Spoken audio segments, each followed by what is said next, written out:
लोग देखते हैं कि बच्चों को कैसे इजली तरीके से टेबल लिखना सिखाएं। तो टेबल लिखने के लिए सर्वप्रथम हम लोग बच्चों को नंबर सिखाते हैं। नंबर सिखाने के बाद बच्चे इजली तरीके से टेबल को लिख सकते हैं। तो जैसे मान लीजिए अगर हम बच्चों को 2 का टेबल सिखाना चाहते हैं तो बच्चे को टेबल काउंटिंग नंबर बच्चों को आना चाहिए। तो हम देखते हैं यहाँ पे हमारे पास नंबर लिखा हुआ है। तो जैसे अगर हमें 2 का टेबल लिखना है तो हम लोग पहले बच्चों को 2 पे पहुंचा के इससे रिंग कराएंगे। उसके पश्चात क्या करेंगे, हम 2-2 कदम चलेंगे, 1-2 फिर गोला करेंगे।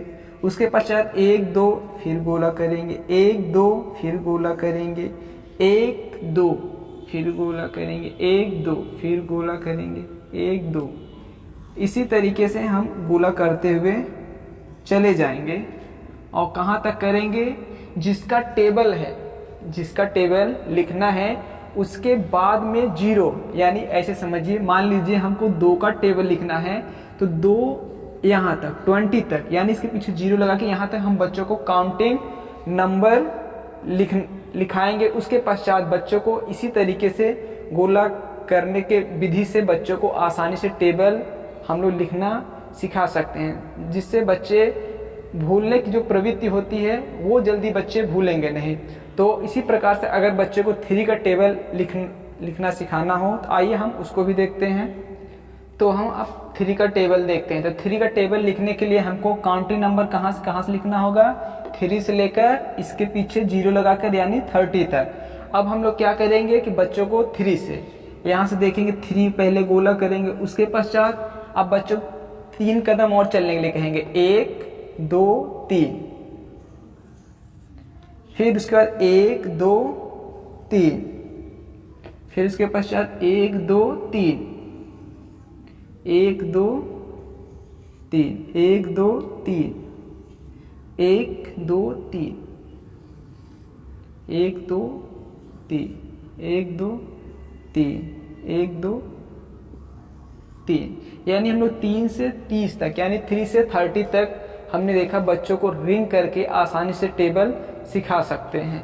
तो इस प्रकार हम इनको बच्चों को अलग से ऐसे 3 के बाद किसको रिंग किया गया है, 6, उसके बाद 9 को, उसके बाद 12 को, उसके बाद 15 को, उसके बाद 18 को, उसके बाद 21 को, उसके बाद 24 को, उसके बाद 27 को, उसके बाद 30 को, यानी 3 से 30 तक ऐसे ही आसानी तरीके से हम लोग बच्चों को टेबल लिखना सिखा सकते हैं। तो आई होप कि आपको अच्छे से समझ में आ रहा होगा और आप आगे भी ऐसे तरीके से लिख सकते हैं। तो चलिए हम लोग देखते हैं 9 का टेबल लिख के कि कैसे हम लोग 9 का टेबल इसी संख्या नंबर में बना सकते हैं। तो 9 के टेबल में हम लोग शुरुआत कहाँ से करेंगे, 9 से। तो पहले हम लोग 9 पे रिंग करेंगे, उसके बाद अब फिर 9 कदम चलना है।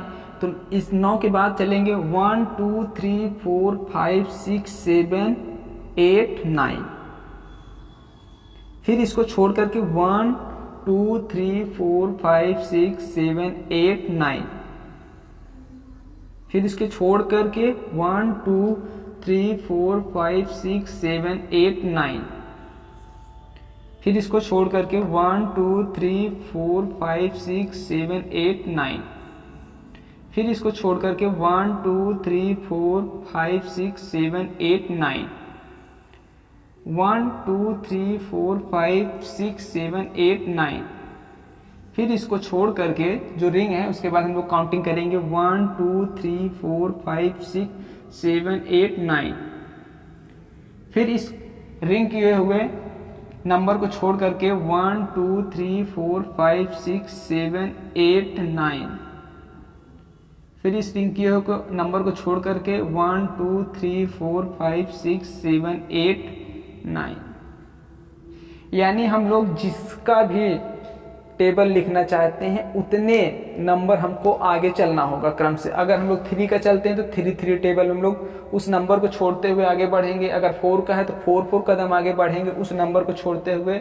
इस तरीके हम लोग इस तरीके से नंबर से लिखने के पश्चात हम बच्चों को आसानी से टेबल लिखना सिखा सकते हैं जो बच्चों से गलती कम होगा। इस तरीके सिखाने से बच्चे के माइंड में हमेशा प्रिपरेशन सेटअप बना रहेगा, जिससे बच्चे को आगे बढ़ने में काफ़ी कुछ हेल्प मिलेगा। क्योंकि बच्चे जब टेबल को रटते हैं तो बच्चे उस तरीके से ग्रो नहीं कर पाते हैं। तो इस तरीके से बच्चों को सिखाने से बच्चे अच्छी तरीके से टेबल को लिखना और धीरे धीरे उसको याद करना भी सीख जाएंगे। अगर हमको मान लीजिए टेबल 9 का होने के पश्चात अगर हमको और टेबल बड़ा लिखना है, मान लीजिए हमको 13 का टेबल लिखना है, कितने का? 13 का टेबल लिखना है, तो हमको काउंटिंग नंबर कहाँ से कहाँ तक लिखना होगा? 1 से लेकर के ये 13, यानी 13 का है तो समझ लीजिए कि आप एक या 13 से लेकर 130 तक, यानी 13 से लेकर 130 तक काउंटिंग नंबर लिखेंगे, तब आप इजीली 13 का काउंटिंग करने के बाद रिंग करते हुए आप वहां तक बच्चों को तक रिंग करेंगे। उसके पश्चात बच्चे आसानी से 13 का भी टेबल लिख सकते हैं। इसी प्रकार हम लोग आगे भी लिख सकते हैं। अगर और बड़ा भी टेबल लिखना है तो काउंटिंग नंबर लिख करके हम लोग आसानी से गोला कर सकते हैं। हालांकि अगर टेबल बड़ा होता जाता है तो इस तरीके से बच्चों को सिखाना थोड़ा कठिन हो जाता है, लेकिन बच्चे अगर हम लोग समझ सकते हैं, अगर बच्चे अगर 9-10 तक टेबल अच्छे से अगर लर्न कर लेते हैं इस विधि से, तो उसके पश्चात बच्चे आसानी से हर चीज़ को याद भी कर सकते हैं। तो आई होप आपको अच्छे समझ में आया होगा। मिलते हैं तब नेक्स्ट वीडियो में, तब तक के लिए जय हिंद, जय भारत।